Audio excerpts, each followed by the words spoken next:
porque não tem saco para corrigir prova.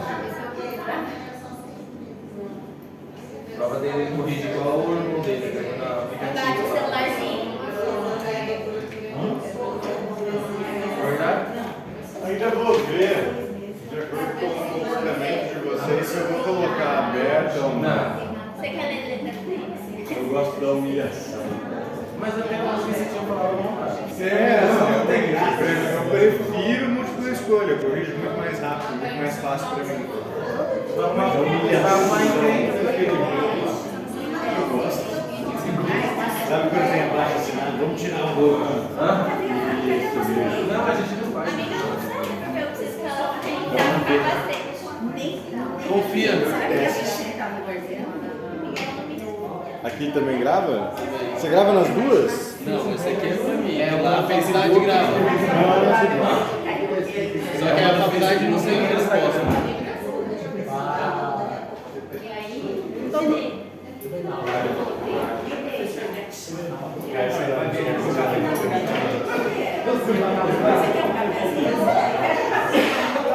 Aqui, ó. Ótimo. Estou animado já sem café. Deus o livre. Com café vai dar B.O. Bom dia. Bom dia. Pra mim é bom dia. Bom dia. Bom dia. Isso Bom mesmo. dia. Bom, assim que eu gosto. Vamos começar com alterações palpebrais.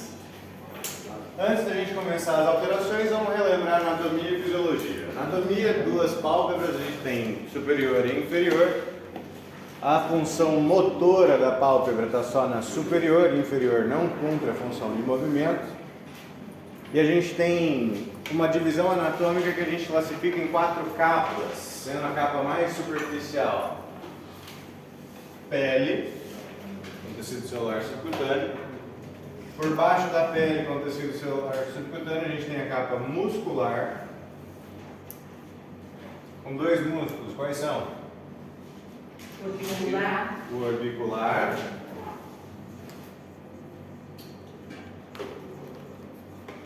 E o elevador subversivo. É? Exatamente. Mas eu tô poderosa na facial. Ai, meu Deus. Só tá azeitado. Por isso. Além, por baixo da capa muscular, toda capa muscular precisa se aderir a uma capa fibrosa. Aqui a gente não tem osso, mas a gente tem a capa fibroelástica. A capa fibroelástica a gente chama de tarso palpebral. Peraí que eu tô. Por baixo do tarso a gente tem a capa mucosa. A capa mucosa é a que dá origem à conjuntiva. Que a gente subdivide em tarsal, que é aquela que está na pálpebra, propriamente dito, e a prolongação dela é a conjuntiva bulbar. A bulbar recobre a esclera, a parte branca do olho. Ainda nessa questão anatômica, a gente aprofunda um pouco mais, vamos puxar para isto também. A gente tem funções glandulares aqui, né?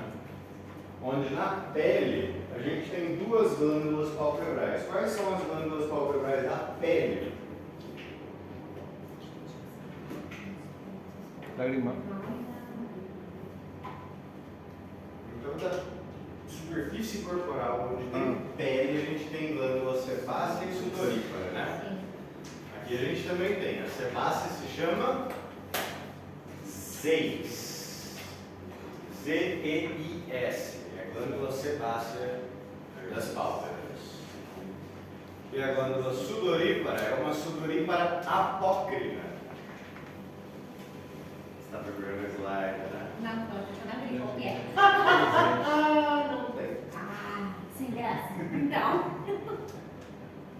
A sudorípara é a glândula de Moll. Então a gente coloca aqui como observação.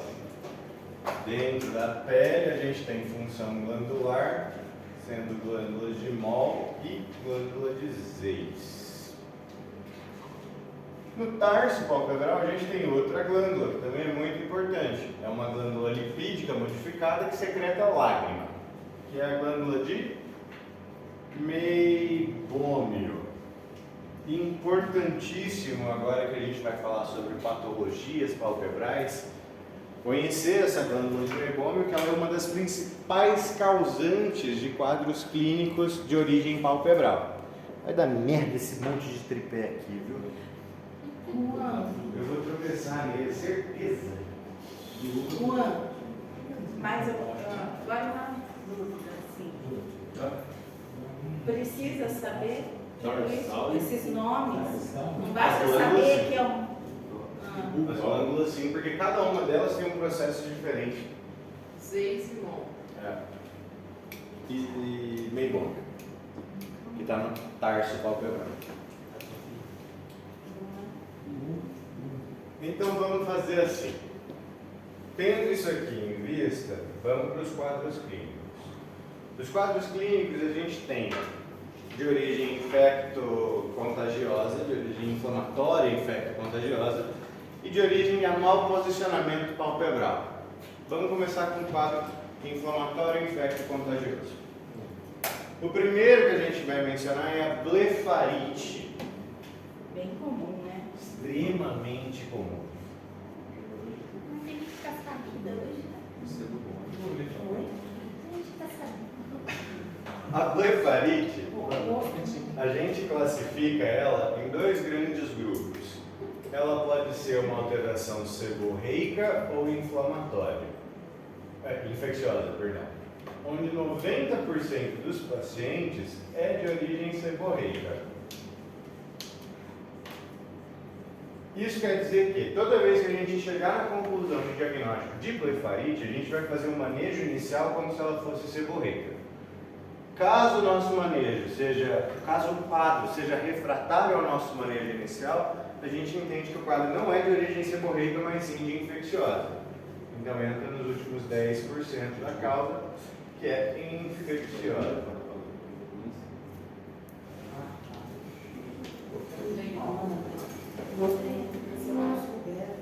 De causa infecciosa, o nosso principal agente é S. aureus.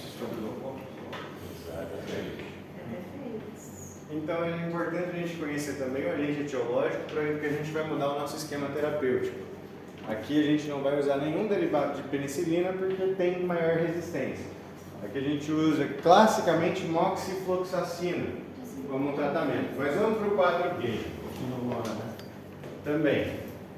Entendendo a nossa classificação, vamos entender quando que eu vou suspeitar de blefarite. O quadro clínico da blefarite é muito simples. Blefarite é a inflamação do bléfaro, da pálpebra propriamente dita. Aqui a gente vai ter sinais logísticos que são leves, então tem certo edema, tem certo rubor. Aqui dificilmente o paciente apresenta dor, mas é mais um incômodo, prurido nesse paciente, a nível ocular. Então coloca aqui, além dos sinais logísticos, que ele vai apresentar prurido. Esse prurido do paciente piora toda vez que ele coça. Por quê? Pensando que a origem é seborreica, quando a gente avalia esse paciente, parece que tem a formação de crostas, como se fosse uma caspinha aderida ao folículo piloso. É como se o paciente tivesse caspa nos cílios. Então toda vez que ele coça, aquela caspa que estava aderida se solta. Quando se solta, entra em contato com a superfície ocular e faz coçar ainda mais. Então, o prurido é a principal queixa do nosso paciente, é um prurido constante, que piora toda vez que ele coça. Aqui ele pode ter até certa secreção, mas não é esse a nossa principal alteração clínica. É o prurido, e no exame físico a gente observa a presença de colaretes graxos. O colarete graxo, quando presente, ele é patognomônico. O simples fato de você ver essa caspa aderida ao folículo, você sabe que aquilo ali é uma blefarite. Você não precisa perguntar mais nada para o paciente. Só viu a caspinha, que a gente chama de colarete graxo, está dado o diagnóstico. Colarete Graxo. É uma caspinha mesmo. Sabe Como como se fosse uma caspa, É uma realmente. caspinha que fica nos cílios. Bem na raiz dos cílios, assim. É patognomônico? Patognomônico. O fato de ele ser patognomônico quer dizer que com a simples presença deste sinal final clínico, já tem o diagnóstico fechado. Tendo em mente que a principal etiologia é um distúrbio seborreico, como a gente trata um paciente uma vez dado o diagnóstico clínico?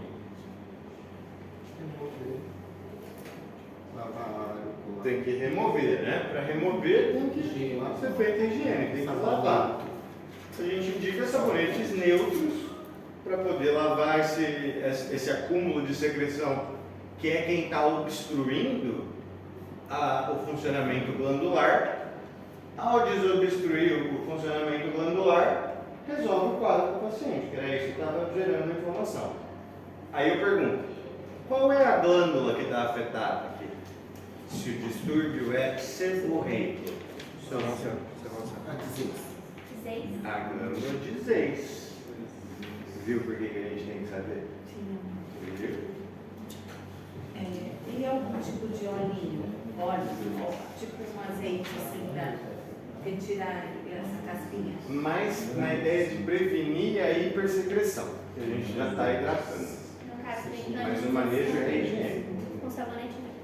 Sabonete neutro. Pode ser sobre a calça. Amigo, Tá certo. Tem bases, né? A gente vai indicar para o paciente essa higiene para ser realizada no mínimo 4 vezes ao dia. Aí, tá vendo? Sobre a calça. Só uma exame. amigo, me lembra de meninos com Água morna, doutor. Hã? Água, temperatura. Não, preferencialmente fria. Não, não é preferencialmente fria. Fria, gelado. É igual o soro, quando você passa geladinho, chega na Sim, O soro é bom porque também, né, nesse também, caso. desde que gelado. É.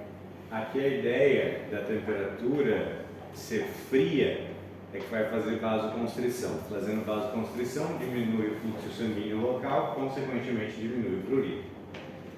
Então a gente vai indicar essa higiene fria do paciente. Pode fazer até compressas frias. Compressas frias, 3, 4 vezes ao dia, 10 minutinhos, também vai aliviar sintomaticamente. Caso o paciente faça um quadro refratário a essas medidas de higiene, a gente deve entrar com antibiótico terapia, porque se o quadro era seborreico, eu tratei com higiene local adequada, o paciente cumpriu com todos os passos da higiene, continua fazendo a blefarite, quer dizer que o quadro é de origem infecciosa. Aí a gente entra com antibiótico terapia tópica. Não tem necessidade de fazer sistêmico. Então vai com solução oftalmológica à base de moxifloxacino ou tobramicina. Uma gotinha por olho afetado a cada 4 anos. Novo, fluoxacino, não é? O que, vida? Pode também. Geralmente a solução óptica é mais indicada porque é mais fácil a aplicação. Isso, doutor, vai agora. Novo fluoxacino. Moxifloxacina.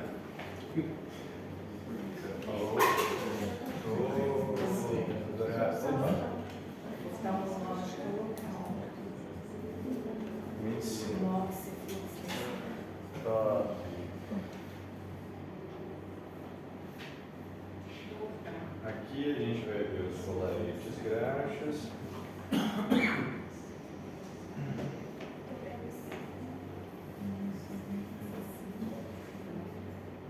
Nosso tratamento é baseado. Colarites gráficos, vulgo seco.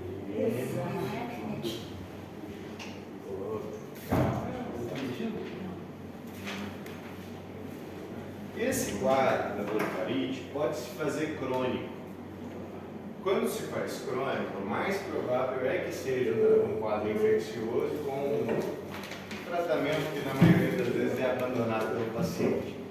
O paciente não cumpre o tratamento como deveria cumprir, o quadro se faz resistente. Quando se faz resistente, ele tem uma grande consequência. Pensa assim. A gente tem uma inflamação crônica, correto? Toda inflamação crônica, toda inflamação, na verdade, vai gerar uma um processo de reparação tecidual, correto? Essa reparação tecidual consiste basicamente na reorganização das fibras de colágeno, fibrina, enfim, para consertar todo esse dano causado pela inflamação propriamente dita. O que pode acontecer em decorrência a isso? Aqui em pele a gente também tem folículos pilosos, correto? Quando essas fibras se reorganizam, pode deslocar o eixo de crescimento do folículo e o folículo começar a crescer para dentro do olho, ao invés de crescer para fora.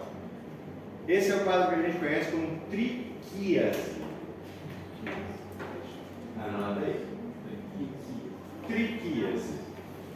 Então a triquíase basicamente é o desvio do crescimento do eixo. Pode acontecer em qualquer circunstância, mas é muito comum que apareça depois da blefarite crônica ou depois de um trauma, porque o trauma também vai gerar a reparação, correto? Então pode também alterar. Desvio do Do crescimento. eixo do folículo piloso. No Aí caso onde dos ele crava, né, cílios. professor? No caso dos cílios, exatamente. Ao trauma e ao... E a blefarite crônica. Se a blefarite é uma inflamação, organicamente, depois de toda a inflamação, a gente tem cicatrização, que é o processo de reparação tecidual. Podemos dizer assim, professor, que isso daí já é a terceira etapa. Por que a terceira etapa? Porque o senhor citou a primeira, a segunda ali, em relação a isso. Não, é porque aquela primeira e aquela segunda é de acordo com a etiologia. Pensando que a maioria dos pacientes fazem quadro seborréico, a gente trata o primeiro como se fosse seborréico. Para não precisar fazer raspado nem nada do estilo. Não é seborréico, é resistente, a gente vai tratar como se fosse infecciosa. A complicação disso seria a triquíase. Então pensa que a triquíase pode ser secundária a trauma também. Esse trauma pode ser cirúrgico ou não. O paciente que faz, sei lá, blefaroplastia poderia apresentar também.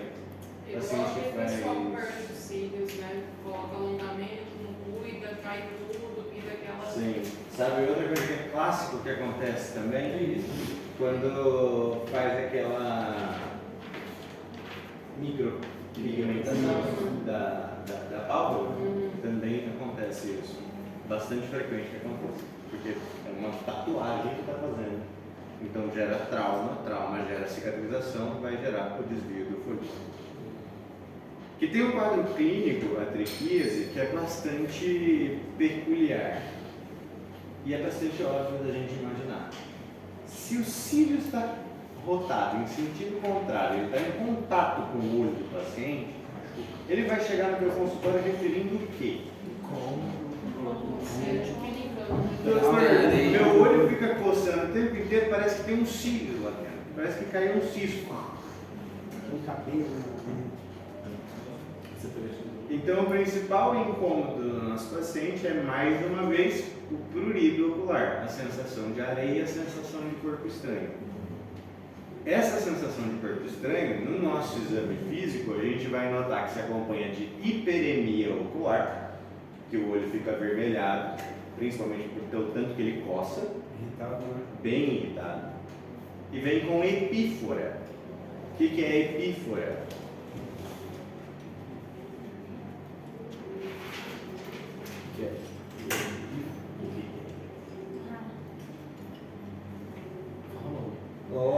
Lacrimejamento. É um paciente que lacrimeja frequentemente, porque tem um cílio lá dentro, né? O olho está tentando aumentar a produção de lágrimas para lubrificar e tentar tirar por arrasto aquele pelo que está lá dentro. Do que? Do lacrimejamento. Epífora. Nossa, é ruim. Nada a ver. Sério? Epífora, então, provavelmente. Saber de onde que tá. Sério? Não é isso? É uma epífora, Eu uma abençoado de escolher esse É nome. uma epífora. Abençoado de escolher esse nome. Não é tão difícil.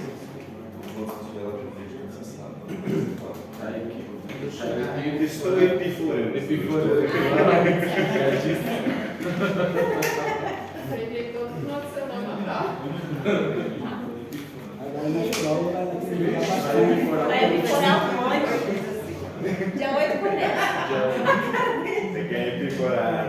prova vai perfurar bastante. Dia 8 começa, verdade. A prova vai perfurar bastante. As provas? É. Ah, que maravilha. Eu também acho, podia ser tudo oral. Melhora. Tá doido, Léo? Essa mulher aqui, gente. Pode ficar à vontade, só na solicitação do professor. Senta aqui, chora, menos lá. Dá alta pra ela, não tomar remédio. Não, Luana, agora vou falar uma coisa pra você. Quando eu fiz odontologia, né, e tinha, assim, prova do primeiro ano, anatomia, gente, o que me dava mais era uma adrenalina quando eu tinha que fazer prova prática. Eu me dava Fazia também aquele negócio de rodou. Rodou, Nossa, tantos que segundos, agonia, rodou, né? passou, Puta, rodou. Gente, era uma adrenalina. Mas acho que não faz mais isso, né? Vai. É, gente. Depende da universidade. Não, aqui mesmo é proibido. É proibido. Em anatomia, vida. Gente, é uma adrenalina. Todos os matérias. Não em oftalmo. Logo o prefeito de Pedro Juan proibiu. Tá sendo extinto se fizer isso. Não, eu assim, eu me salvava na prática, porque a prática valia 6 e a teórica valia 4, né? E engraçado, né? Dessa vez eu acreditei que tinha gente que ficava assim, esquecia do branquinho. É que eu tinha um colega e ele ensinava a gente para prova de anatomia, ele ia para o laboratório, ele ensinava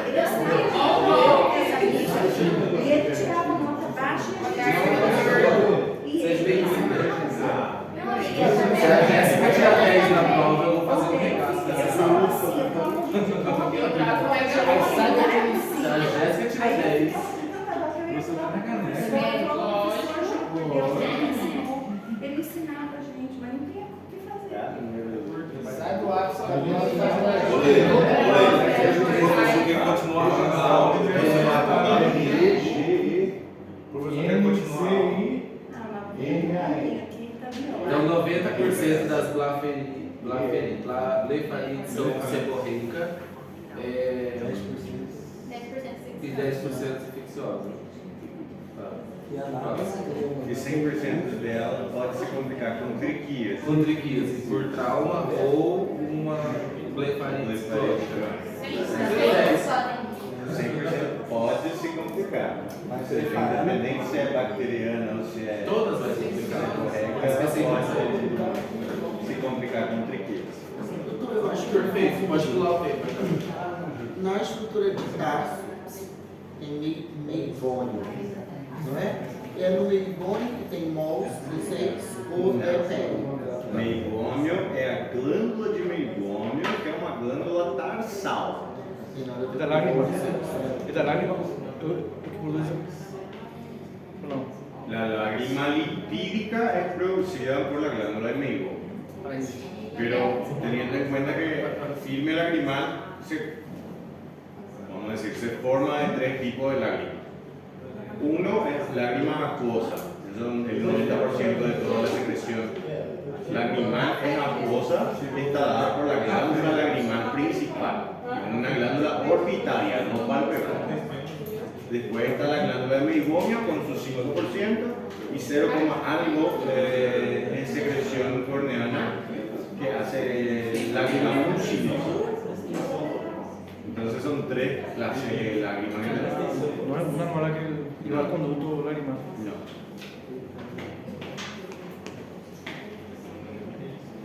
Então, esse paciente vai chegar com todas essas queixas, a gente vai examinar o nosso paciente, hiperemia ocular, epífora, parará, e a gente vai notar a rotação do folículo. A gente vai ver que o cílio está rotado, está crescendo em sentido contrário. Como a gente faz para resolver isso? Normalmente eu resolvo com a pinça. Isso, epilação. Tem que tirar o pelo. Então a gente faz, antes de sair tirando tudo o pelo que está grudado, a gente everte a pálpebra do paciente e solta. Porque às vezes tem mais cílios colados porque o cara está coçando aquilo o tempo inteiro. Então não é que ele rotou, é porque o cara empurrou os cílios para trás. Então faz a reversão palpebral E aí o que continuar colado, aí sim a gente vai remover com pinça. Essa remoção com pinça, a gente pode inclusive mencionar, citar o paciente para retorno em consulta depois de 6 semanas. Seria mais para controle, porque depois de 6 semanas o folículo volta a crescer. E ele pode voltar a crescer em sentido contrário mais uma vez. O mais comum é que ele já cresça no eixo certo, ele cresça para fora, mas ele pode voltar a crescer para dentro de novo. Quando isso acontece, a gente tira de novo o pelo. Beleza? Então com isso já foram 2 quadros, blefarite e triquíase. Triquíase. O que era mesmo? Meibome? Meibome é a glândula lipídica do tarso. Ela secreta a lágrima.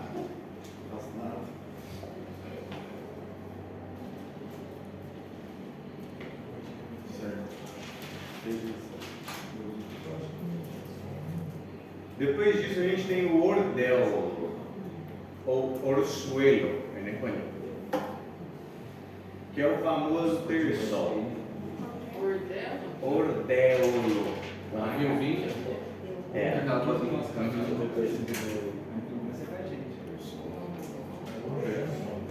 Doutora, além do sol,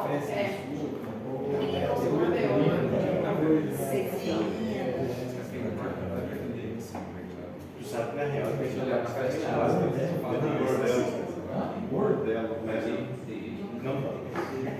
A minha carta tem que ter trabalho também. Eu também tenho que tomar essa cuidado. É a melhor coisa. Muitas coisas que Comprei tudo que fala. Vamos alongar muito.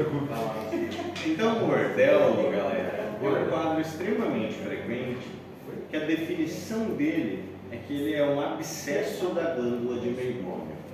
Ou seja, é um quadro de origem bacteriana que se deve à obstrução da glândula de Meibome. Essa glândula obstruída, na maioria das vezes, tem obstrução mecânica. É por poeira ou alguma coisa assim que entra em contato com a conjuntiva tarsal e seja o suficiente para ocluir essa glândula. Tem alguma coisa com a viúva também. mas além dele, tem algum também que possa fazer parecido.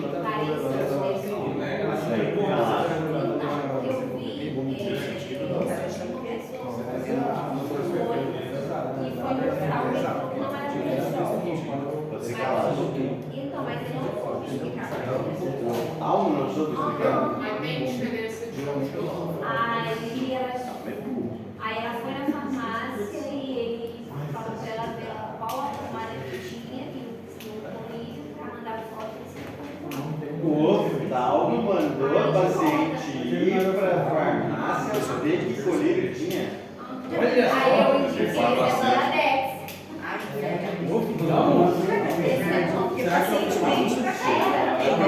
Alex, se eu tivesse um Alex, eu tinha perguntado Alex. Black Friday. Chat GPT. E ele aí falou assim, Black Friday em ação é muito. conversa de. Quem venceu os favor, meu Deus? Não pode. Vai. aí eu fui, peguei, mostrei pra ela, ela mandou a foto pra o médico, né? E eu falei assim, médico pode comprar o colírio. Você vai fazer assim também. Doutor, tem O cara tem coragem de dobrar. algum caso Farmácia que tem que fazer dentista cirúrgico pra tirar? Tem. Deixa eu. Pera aí, vamos. Como Deixa é eu o nome concluir desse? essa Ele não tem como duelo. Infecciosa, Vamos a mas ele Você popular. Como nome científico? E o joelho agora.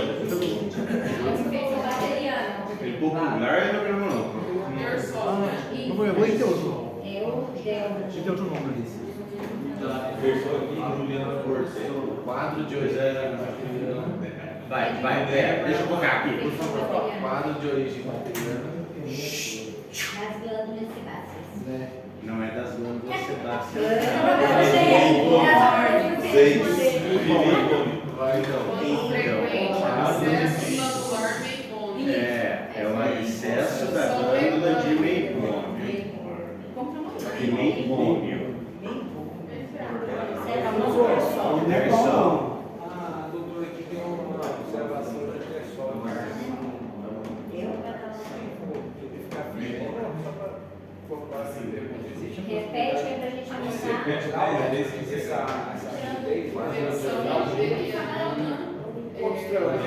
Se segurar, não faça.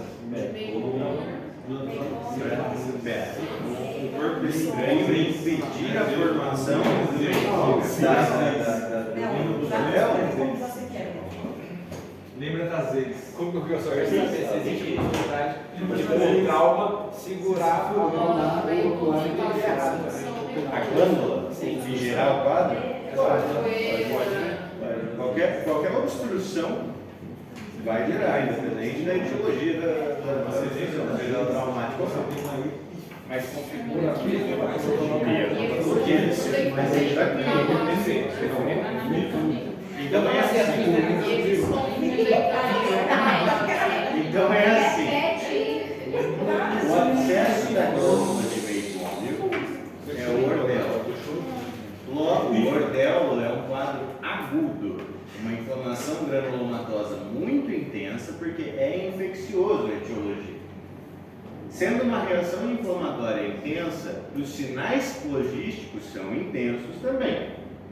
Então esse é um paciente que a gente vai ver a pálpebra dele bem edematosa, bem avermelhada, o paciente apresenta bastante dor local, tem uma disfunção, obviamente, porque aquele folículo não consegue mais drenar, aquela glândula não consegue mais drenar a secreção. E o quadro se caracteriza por acúmulo de pus, uma vez que tem etiologia bacteriana. Então a gente vai olhar a pálpebra desse paciente, além de ter todas as suas características inflamatórias, vai ter a presença de um nódulo. E esse nódulo tem um núcleo central de pus. Ele é como se fosse uma espinha. E a gente classifica essa espinha em interna e externa. Externa é quando essa boquinha de pus que ele tem, que é o núcleo de pus, está visível na borda livre palpebral. Você não precisa reverter para ver ela. Ela já está visível bem na borda livre. Aí seria um ordelo externo. Se o quadro não está caracterizado com esse núcleo de pus exposto, a gente tem que reverter a pálpebra do paciente para observar a lesão com acúmulo de pus, a gente classifica como interno. A única coisa que muda na prática do interno para o externo é que o interno geralmente demora um pouco mais para drenar. E a drenagem é a nossa abordagem fundamental em qualquer tipo de abscesso. Todo abscesso tem que ser drenado. Abscesso drenado é abscesso curado, correto? Então, no manejo clínico do nosso paciente, a gente tem que informar. Quando o quadro é interno, ele vai durar um pouco mais. Vai ser uns 2, 3 dias de evolução até você conseguir fazer ele drenar. No caso do externo, ele drena muito mais rápido, porque é de mais fácil manejo. Como que esse paciente vai... Funciona o negócio do anel? Porque o que a gente vai indicar para o paciente? Ele tem que fazer compressa morna e massagem compressiva. A ideia da compressa morna é dilatar o conduto da glândula. E a massagem compressiva para fazer drenar, forçar a drenar. Então, esquentar a aliança e pôr no olho funciona? Sim, porque você está esquentando, a compressa está dilatando. E você está apertando com a própria aliança, você está fazendo exatamente a mesma coisa. Só que a gente é médico, a gente não vai falar pro cara, esquenta a aliança aí e bota em cima do olho. Pelo amor de Deus. Ainda tem que ser de ouro, né, o negócio. O oftalmo que indicou. O oftalmo que indicou, vai lá. É aquele oftalmo, teu colega. Vai lá e vê que pomada que tem. Que barbaridade. Me perdi. Tá. Então, o manejo que a gente faz desses pacientes é, na grande maioria das vezes, conservador, sem a necessidade de fazer antibiótico terapia. Porque se é um abscesso, é uma infecção circunscrita. Drenou, resolveu. Quando o quadro é interno, aí sim, como demora um pouco mais, a gente costuma usar antibiótico terapia tópica nesse paciente também. Também é boa e velha tobramicina. muitas vezes associada com corticoide, que vai fazer alívio sintomático para o paciente. Aí usa-se a betametasona, mas não é obrigatório. O que sim ou sim a gente tem que fazer, que é peça fundamental no tratamento desses pacientes, é a compressa com a massagem compressiva, para drenar esse abscesso. Aí você disse que ela demora mais ou menos uns 3 dias Na interna. Daí se eu quiser passar a tobramicina, eu posso. Pode. Por 3 dias? Pode. O corticoide não tem antibióticos outros associados com corticoide. É bem pouco, né? São poucos. Qual que é o corticoide? Beta. Mas assim, só para alívio sintomático. Explica para o teu paciente que uma vez que ele conseguir fazer aquele abscesso drenar, vai resolver o quadro dele, ele não precisa ficar pingando nada. O externo, muitas vezes, quando você explica que ele tem que espremer aquilo ali com a massagem compressiva, o paciente pega ali e espreme na hora, né? Já para resolver o problema. E resolve, realmente. Porque o quadro inflamatório está causando todo sintoma e é circunscrito. Drenou, resolveu. Existe alguma possibilidade, doutor? Água puricada é uma magia muito antiga, que é totalmente contraindicada. Água puricada nos olhos. Extremamente contraindicada. Mas a gente mas traz risco, mata o olho. Existe alguma possibilidade de nesse dreno ficar algum resíduo e voltar? Porque é padrão amor. Uma Não vez que ela drenado, volte. acabou. Não que ela volte. O problema é que o quadro cronifica. Aí já não é mais ortela, aí já é outra coisa. Que é o quadro que a gente vai mencionar agora. É o calácio. Corticoide é oral? Porque só tem só dermatológico, não tem. Chalácio. Só O calácio. Professor, Chalácio ou malácio? aquele amigo meu, Aquele teu amigo, aquele amigo meu, ele passa. Hoje eu usei com beta-metasona lá. Só eu com Dexa.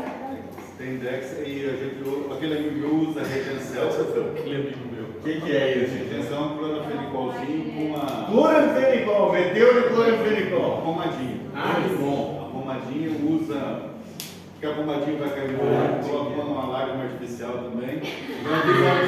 E sai da lágrima e Uma vitamina A e Z, porque ele está apaixonado.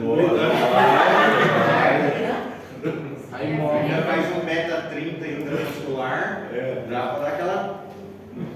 Então, é porque eu falei pra ele que eu não conheço. E de pirona de 8 se tornou. De bilhoninha, lógico. De 8 se tornou. Claro. Padrão. Pode Gostinho. Vitamina A, vitamina E. Não, eu passei para o meu paciente a vitamina B. Agora ela me mandou um áudio. Doutor, eu estou tomando a vitamina C como você mandou. Não! Aonde que esse Então pensa assim, o ortel Dieta da farmácia. é um quadro agudo, correto? É uma inflamação aguda. Quando a gente não drena ele por completo, ou faz o manejo só com antibiótico terapia e elimina o foco séptico, o quadro se faz crônico. A fase crônica do ordel, entre aspas, é o calásio. O calásio, então, numa definição simples, ele seria o cisto da glândula de Meibomian. Enquanto que o abscesso é o ordel é o abscesso da glândula de Meibomian, o calásio seria o cisto, porque é estéril. Foi? Então o quadro cursa muito oligossintomático em comparação ao ordel, porque a inflamação granulomatosa é muito menos intensa. Então, no máximo que esse paciente vai apresentar é a nodulação em pálpebra. E é um nódulo que é crônico. Quando o nódulo é crônico, ainda persiste a indicação de medidas físicas, de compressa e massagem, só que não resolve. Pálpebra. E ele deu tempo para assumir, doutor? Não, é ela é persistente. Enquanto ninguém drenar, ela funciona. Então, na compressinha e na massagenzinha, a gente indica que o paciente insista nisso por pelo menos 3 semanas. Não vai resolver. Não vai resolver? Não. Aí a drenagem vai se fazer de maneira cirúrgica. Aí sim vai operar. O quê? Fiz como era. Fez? Janeiro. Só é indicação de cirurgia quando o quadro é refratário ao tratamento, quando alguém tentou por 3 semanas efetivamente drenar aqui. Não achou a pomada. Não conseguiu. Não achou o Júnior a tempo. A pomada tá lá. Não achou o jombinho da alegria. Falta vitamina nesse paciente. Eu acho. E aí vai se indicar a drenagem cirúrgica. Então é só no crônico que está indicada a drenagem cirúrgica. No agudo não, no ordelo não se indica. Por que não pode drenar cirurgicamente o ordelo? Porque está inflamado ainda. Não? Porque está inflamado. Se o tecido inflamado é um tecido friável. Você vai usar só a pontinha do bisturi para abrir aqui, vai abrir um taio desse tamanho na pálpebra do maluco, porque é totalmente Então friável. o termissol, o ordélio, é aquela bolinha que parece um pus, e o canásio é aquela bolinha que não É só a bolatinha. calomia. Só a bolatinha. Não quis aí tudo. O calácio já não dói. Não dói, já não dói.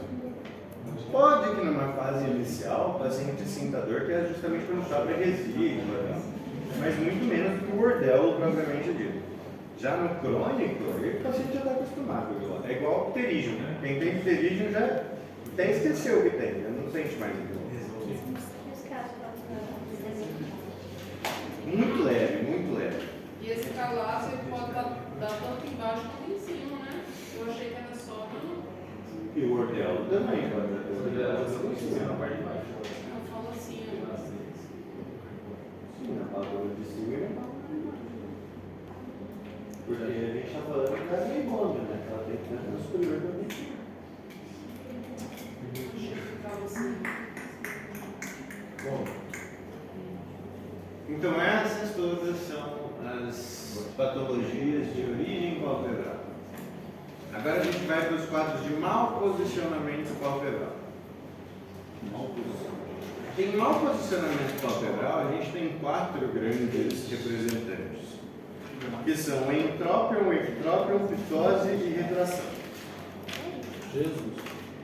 Vamos começar do entrópion. Garganta, não? Não, mas eu não. Eu querer ele não quer. Mas essa assim. A honestidade dele é gritante. Então, esse se complica com triquíase, que se resolve com epilação.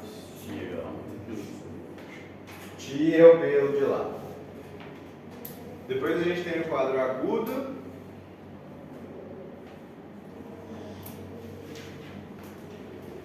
Que é o abscesso da glândula de Meibomian, o orzuelo, que pode evoluir para a fase crônica. Coloca aqui, esse aqui é o agudo.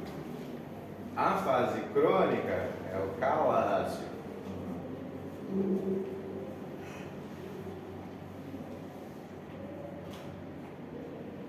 Tá? Em mau posicionamento palpebral, a gente tem 4 representantes. O primeiro, ectrópion. Já está falando que está para fora. É. Entrópion. Ordel.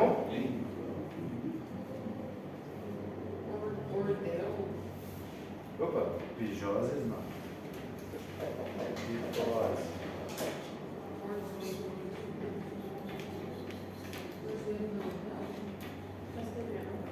É.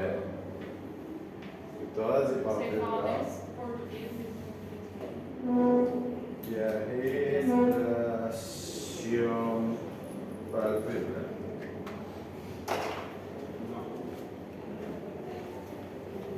Então vamos começar com o ectrópio.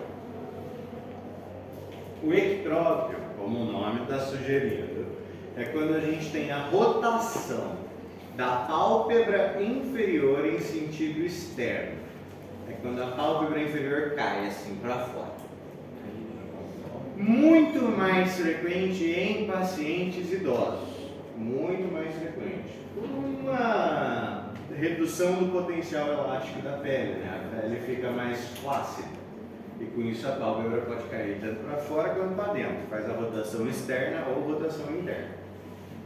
Na rotação externa, é o ectrópio, a gente tem uma clínica que é bastante comum, que vem com epífora intermitente. O paciente lacrimeja de maneira vai e volta.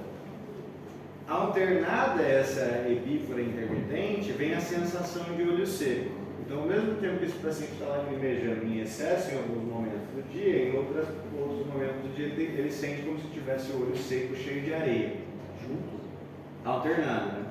Por que acontece isso? Porque como a pálpebra está caída assim, o filme lagrimal não se mantém, ele não consegue ficar sustentado pela pálpebra, ele acaba escorrendo. Quando ele escorre, é epífora. Isso gera uma fadiga glandular, a glândula lagrimal cansa de produzir, vamos dizer assim, e ela cessa a produção. E aí começa a sensação de olho seco, que vem com areia, a sensação de areia, a sensação de corpo estranho. Isso classicamente tem uma complicação, que é a formação de um pterígio. O que é o pterígio? O pterígio é quando a conjuntiva se engrossa para compensar os danos. Pensa que essa conjuntiva não tem mais filme lagrimal para lubrificar nem para proteger ela. É ela direto que está sendo exposta para fumaça, para radiação ultravioleta, para poeira, para tudo que tem no ambiente. Ela acaba por se engrossar para compensar. E aí forma aquela carnosidade no olho. Parece que fica realmente mais engrossado a parte branca do olho, que na real é a conjuntiva, não é a esclerótica. Eu falei radiação ultravioleta. Não, mete o lobo pra cima de mim. Você quer enlouquecer, você enlouquece sozinho. Então, esse paciente ele vai ver com o pterígio, que é essa tentativa da conjuntiva se proteger. Então, isso é crônico, muito frequente em pacientes idosos que se expõem em trabalho rural, trabalho de rua, assim, vendedor, coisa do estilo assim, que está ali o tempo inteiro exposto a esses agentes irritantes constantemente. O que mais? A resolução do ectrópio é cirúrgica, ainda que existam hoje em dia algumas abordagens menos invasivas que também resolvem o ectrópio, assim como o entrópio, mas a resolução definitiva dos dois é blefaroplastia, reposicionamento palpebral mediante cirurgia. É muito difícil acontecer também, porque o paciente já está 80 e pico, ele já pensa, que se foda essa merda, deixa assim. Tem um engrossamento de quem? Da conjuntiva. O engrossamento da conjuntiva a gente chama de pterígio. Pode esperar que dá pra cá. Esse paciente, o manejo ambulatorial dele é lágrima artificial.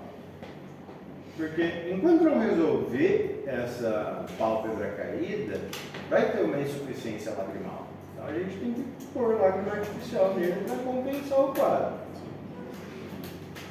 Já o entrópio tem uma complicação que é um pouquinho mais grave e a gente consegue entender o porquê. Esse paciente tem a rotação interna da borda livre palpebral, ou seja, ela rota para dentro. Quando a pálpebra inteira rota para dentro, os cílios também rotam, né? Isso é um grande diagnóstico diferencial de um quadro que a gente já viu, que é a triquíase. Só que na triquíase é só o folículo que rotou. Então você vai ver que o paciente, a borda palpebral está visível, só que o folículo está rotado para trás. No entrópio não. No entrópio você vai ver a borda palpebral inteira rotou para dentro.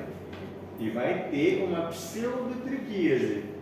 Parece uma triquíase, parece a rotação do folículo, mas não, foi a pálpebra inteira que rotou. Então ele vem com uma clínica bastante similar à clínica da triquíase, só que no exame físico a gente vai ver rotação da borda livre palpebral, que é o diagnóstico diferencial entre entrópio e triquíase. O que isso ocorre? Por que ocorre? Também por uma perda, também por uma perda da sustentação cutânea. Então, perda de colágeno, enfim, aumenta a flacidez da pele e ela acaba rotando. Aquelas bolsas se formam no pulso. Já? Nada. Oi, amigo. Até tempo. Para acontecer isso, então, também é geralmente mais com paciente idoso. Mais com paciente idoso. Nos dois casos. Nos dois casos, são mais frequentes em pacientes idosos. Então, qual que é a complicação? Por que isso poderia ser grave? Assim como na triquíase, esse paciente coça frequentemente. E quando ele coça, ele está esfregando os cílios na superfície da córnea. E a superfície da córnea, a capa mais externa da córnea, era epitélio. Ela vai acabar abrindo com esse esfregar constante. Você está lixando essa superfície da córnea. Isso favorece um quadro infeccioso. E esse quadro infeccioso vai gerar uma úlcera de córnea. E a úlcera de córnea é tão grave que leva à cegueira, porque ela pode perfurar a córnea do paciente. Então, é uma complicação frequente do entrópio e grave, porque pode levar à cegueira. Essa úlcera de córnea tem a ver com ceratocone? Não. Ceratocone Ceratocone é genético. pode ser adquirido também, mas a anormalidade da córnea vai ser diferente nas duas circunstâncias. Então, no entrópio também a resolução vai ser cirúrgica, a resolução definitiva. Lembra que tem, mais uma vez, as resoluções menos invasivas hoje em dia. Qual seria uma alternativa menos invasiva do que a blefaroplastia nesses pacientes, tanto no entrópio quanto no ectópio? Tirar os cílios todos. Botox. Botox? Fio de sustentação. Os cílios são bons também. Eu não sei, não. Chico, Ah, Funciona. Não funcionar não bom. Não. Mas é bom, porque a gente ganha dinheiro. Também não vai dar. Hoje em dia tem se falado muito da bioestimulação de colágeno, que pode ter efeito benéfico para esses pacientes, principalmente no entrópio, nem tanto no ectrópio, mas no entrópio mais, porque o entrópio está rodado para dentro, você consegue fazer o reposicionamento manual, se o paciente mesmo ele já tem o hábito de reverter a pálpebra dele para voltar na sua posição normal. E se isso se deve a um déficit de colágeno, que é a sustentação cutânea, a bioestimulação serviria mais como uma prevenção aos quadros de entrópio do que como um tratamento propriamente dito. Sim. Mas seria uma opção também, não tão viável falando em reversão total do quadro, porque a reversão total a gente vai conseguir só mediante reposicionamento palpebral, que é a blefaroplastia. Um colágeno, fumar sobre o ano 2 vezes ao dia. Já faz receita. Esse daí tudo ele tem, o protocolo dele. Doutor, depois a gente tem que repor o colágeno. Aí coloca lá todo mundo. Mas essas coisas. Aí fica top. Tem que ir embora com zinco e magnésio também. Para olho, Porque ele usa magnésio. nesse sentido, se a pessoa vai saber sistêmica. Não vai ser de reversão, né? É muito mais focado em prevenção das colágenos do que na reversão. Porque ele daí assim temporário, o colágeno tem que estar fazendo direto. Que colágeno o quê? Eu estava vendo um cara que supostamente médico falando que protetor solar talvez seja a maior produção da humanidade. Então, no final Franjinzão é a reportagem. Depende da base. Pois é, olha o Lair Ribeiro, ele fala pra parar de tomar losartan e tomar água com sal pra controlar a pressão. Professor, mas diz que a formação do colágeno, doutor, mas o pessoal fala assim, quando você quebra, nessa quebra do colágeno, que é o embaixo, né? Você quebra tanto o verisol como todos eles, né? Diz que o organismo não tem como direcionar esse colágeno. Por isso vem a bioestimulação. Isso. Aí, por isso que agora, doutor, eles estão fazendo o colágeno peptídeo. Aquele peptídeo verisol, ele quebra e o organismo consegue levar ele onde tem déficit. Supostamente. Se você colocar realmente uma suplementação de colágeno de maneira aleatória no paciente, dificilmente a gente vai ter uma absorção total no sítio que a gente quer, no local que a gente quer. Por isso a gente tem hoje em dia os bioestimuladores de colágeno. Não, Como uma tratora. tem que ser oral. A reportagem que eu estava lendo era de oral, Não, mas a via oral complementa a bioestimulador.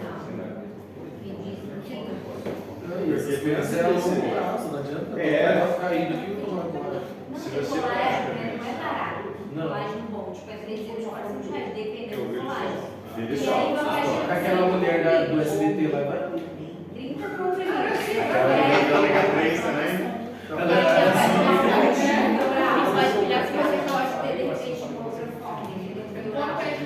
Sim, mas não É tudo bom. é de Matéria boa. radioativa. É algo que a gente tem usado cada dia mais, justamente porque tem resultados. Pra trabalhar com isso, né? Mas assim, entende-se hoje em dia que tem como potencializar. Não adianta você mandar só bioral para o paciente. Até porque a força é pequena. Eu como colágeno bom, por isso que eu fiquei assim. Estou sendo mapeado, doutora. Que sensação ruim, né? Fala com o Júnior depois.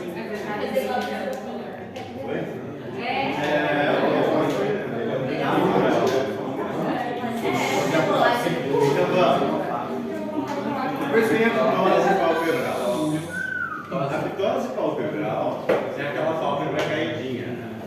A pálpebra. Ah, você não fez isso. Tirei nessa hora. Ah, não. Vai, Vou deixar só pra lembrar. por favor. Então, esses pacientes, eles apresentam aquele caimento da pálpebra superior. E a pitose, na maioria das vezes, se deve a uma paralisia nervosa. A alteração vai ser tanto nervosa quanto da placa motora propriamente dita. Então, o músculo elevador da pálpebra superior pode estar afetado. Existem circunstâncias sistêmicas que colaboram à aparição da pitose, mas na maioria das vezes é um efeito local, seja ele pós-traumático ou não. Pensa em quadros como paralisia de Bell, síndrome de Ramsay-Hunt, todos eles têm acometimento do facial e, consequentemente, a caidinha da pálpebra. E ainda tem hoje em dia causas iatrogênicas, né? Errou na mãozinha ali na hora de fazer o botox, dá aquela. É o processo. Sucris. Você sabe, não, a gente faz você assinar um monte de dinheiro. É, Você é o zóio cair do mesmo jeito. Profissional mal intencionado. Ainda a gente vai lá e faz cair o outro lado, pra cobrar por cimento. Vai, atua, Até o mulher. próximo jeito, né? Ué. Nós não temos culpa da tua anatomia, está É. um pouquinho de Tá, fora do isso. padrão. Ainda com comida toda. Ganhei eu ganhei. Você que é fora do squad.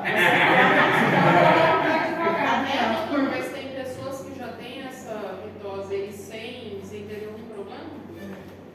Como assim, sem ter nenhum problema? O uso Porque excessivo. quando eu tiro foto, já é um fica assim, problema. outro fica assim. E o uso A pitose, excessivo. propriamente dito, já é um problema. O uso excessivo de botox também leva a pitose. Vai todo mundo Todo também. mundo Não. fala, fica assim, Se pagando caro pra não resolver. Que cai de uma vez. Eu tenho, aplica um botoxinho do outro lado, Vai bicho. equilibrar. Não, porque o senhor falou aí, eu fui olhar na imagem para me entender. Sim, mas é um distúrbio de origem nervosa ou placa motora. Ter dose indica que tem um problema. Em quadros sistêmicos, que são causas de dose, a gente tem a miastenia graves. Miastenia graves, classicamente o paciente apresenta, no período da crise da miastenia, a ptose palpebral. Nesses casos bilateral. No de origem nervosa, propriamente dito, a gente vê o bilateral, na maioria das vezes. A mitose, então, geralmente é uma paralisia nervosa? Ou da placa motora. Então, a alteração pode estar tanto no facial quanto no elevador, propriamente dito. É uma insuficiência muscular. Até no AVC. Também poderia ser. Por quê? Aí seria de origem nervosa. Então a gente tem o contrário da ptose, seria a retração. A retração palpebral é aquela pálpebra retraída que dá o aspecto de prolapso ocular. A grande maioria das vezes está sendo acompanhada de uma exoftalmia, que é justamente a oftalmopatia de Graves que a gente viu em alterações orbitárias, que é o prolapso ocular por uma doença de base. Pode acontecer também por colágenopatias, onde acontece o incremento do depósito de colágeno cutâneo a nível de pálpebras. Quem seria o responsável disso? A esclerodermia, por exemplo, que se caracteriza pela retração palpebral. Como que eu vou dar diagnóstico de retração? Em uma circunstância normal, a gente não consegue ver a esclera superior ao limbo, porque ela está coberta pela pálpebra superior, nem a esclera inferior ao limbo, porque ela também está coberta pela pálpebra inferior. O simples fato da gente olhar para um paciente, ele ter a hiperemia ocular, que indica a irritação, que já está ali faz tempo, é persistente, e a gente conseguir observar a esclera acima do limbo, quer dizer que essa pálpebra está retraída. Na maioria das vezes, a retração palpebral ela acontece superior e inferior, do mesmo lado. Não é que vai ter só a retração da pálpebra superior ou a retração da pálpebra inferior. Eles já vêm as duas retraídas juntas, na maioria das vezes. Completão. E ele pode estar ou não acompanhado do prolapso ocular. Em cima do limbo? Do limbo, que é a partezinha de cima aqui. Você olhando assim, tem a parte da íris, a periferia da íris é o limbo. Então você vai ver a esclera assim, você vai ver a parte branca do olho lá em cima. Coisa que não pode. O que a gente procura nesse paciente que vem com retração palpebral? Patologias de base, porque de causas locais não tem para causar essa retração, a não ser que o paciente venha só com a retração sem hiperemia. O que isso quer dizer? Que ele é aquele paciente que consegue abrir aquele olhão assim, parece que vai sair para fora o olho. É o paciente que está estimulando. Além de fazer exercício, qual é o médio do time? Vai, né? Meu olho é lindo, né? Parece inveja. É inveja. Olha, quem falou não fui eu, foi ele. Não, você pediu para confirmar. Recalque. Hiper. A oftalmopatia de Graves. Vem com o prolapso e a retração de Graves. E esses são os quadros de mau posicionamento palpebral. Fim por fim, feito caminho. Agora eu vou colocar os slides só para vocês verem as fotos. Satanás. Você tinha o slide? Claro que eu tive. Eu também tinha. Mas Ai, mano, mas é terrível. Ai!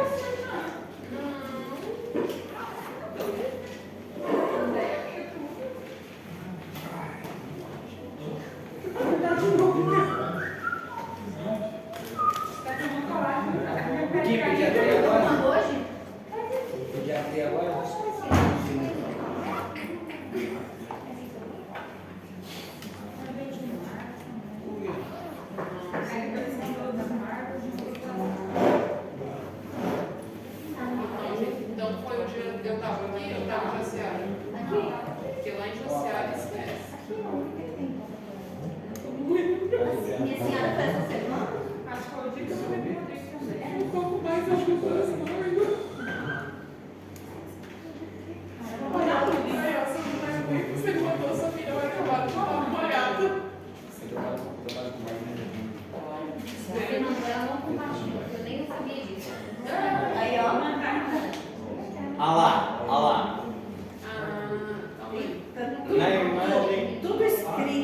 lá de cima, na imagem aqui de cima, a gente vê a borda palpebral e os folículos estão rotados para trás, mas a borda está aqui.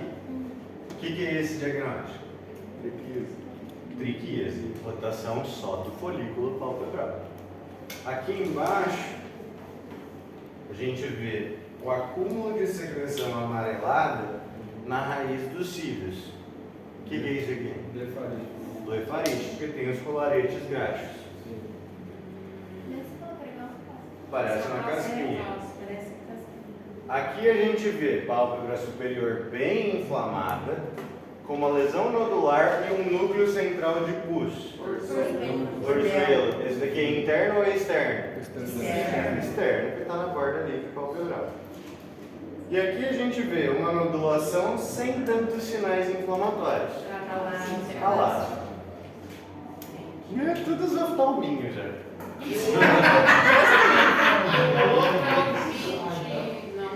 Adorei o vinho. Aqui a gente vê os cílios também estão em contato com a superfície, mas cadê a borda palpebral? Está rotada. Esse daqui, essa rotação interna da pálpebra é um endotrópio, rodou para dentro. Aqui a borda palpebral está como? Rodada para fora. Esse é um ectrópio. Olha aqui o pterígio. A complicação clássica do ectrópio, por insuficiência lacrimal crônica. A conjuntiva engrossa para compensar e ela começa a subir em cima do perímetro corneal. Aqui, pálpebrazinha caída, tosezinha palpebral. E aqui, você consegue ver a esclera aqui em cima e a esclera aqui embaixo. Essa é a retração palpebral. Beleza? O orgulho desses meninos! Barbaridade! O professor que é top. Eu também acho. Ah, e minha autoestima vai lá em cima. Ele é o irmão dele. Nós tiramos tinha que puxar o saco do meu irmão. Quero ver. Quero ver esse monte de sorriso em geral. Quero ver. Ó, não quero nem ver de olho. Alguma dúvida? Alguma dúvida ali? Quando é sua prova? Não sei fazer. É a última, né? Dia 16. Aí é você. Alguma dúvida? Tá, mas dia 16. Eu te pergunto, Caio, alguma dúvida, Caio? Cairo no Egito. Eu vou tomar um cafezinho, só aceito. Não, eu tô livre. Agora vai dormir.